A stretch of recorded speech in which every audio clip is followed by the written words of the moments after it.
Hey everyone, welcome back to our channel. Today, we're diving into a topic that's crucial for anyone considering buying property in Indonesia.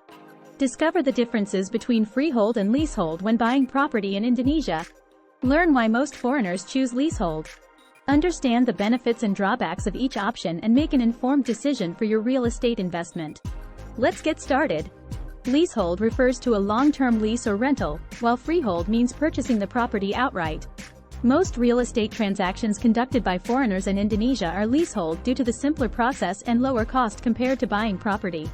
Leasehold. The maximum leasehold term allowed by Indonesian law is 25 years. Often, the term purchase is used because while the land is leased long-term, the building on the land is bought, making you the owner of the building but not the land. For example, Mario buys a villa in Canggu for 25 years. Mario owns the villa but can only enjoy it for 25 years as the land is leased for that period. We'll later discuss whether Mario can extend his stay beyond those 25 years. A leasehold purchase can be made with any type of visa, meaning a PMA, foreign investment company, is not necessary to buy property.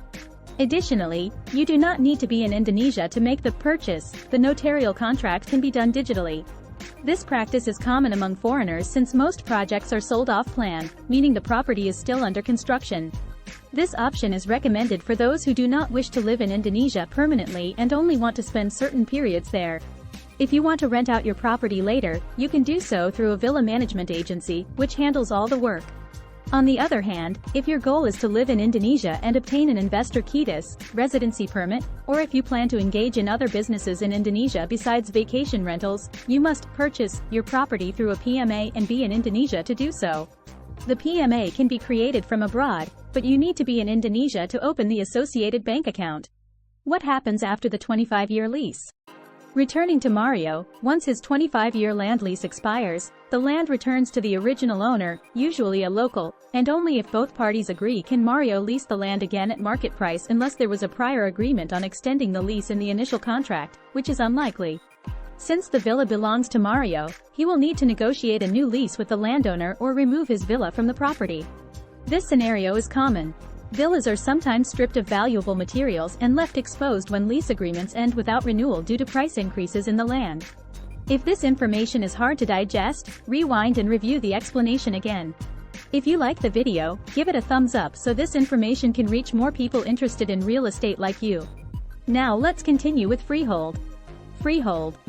Freehold means lifetime ownership.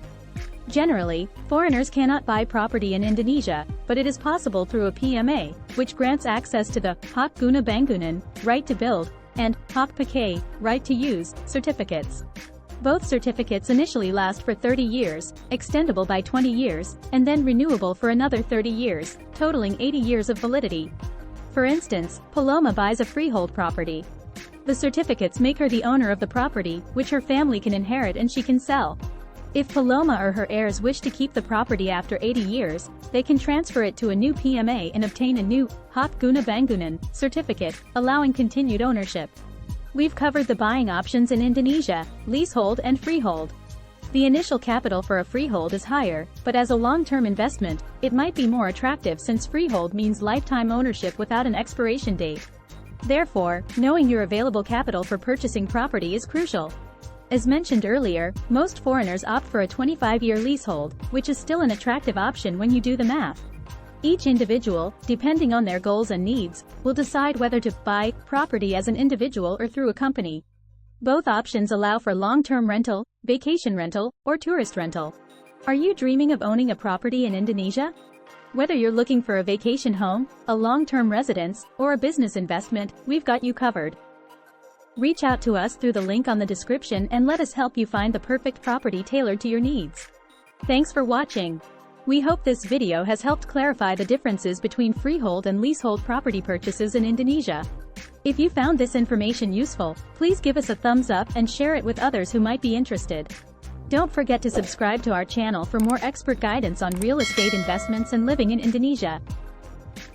Have a great day, and we'll see you in the next video.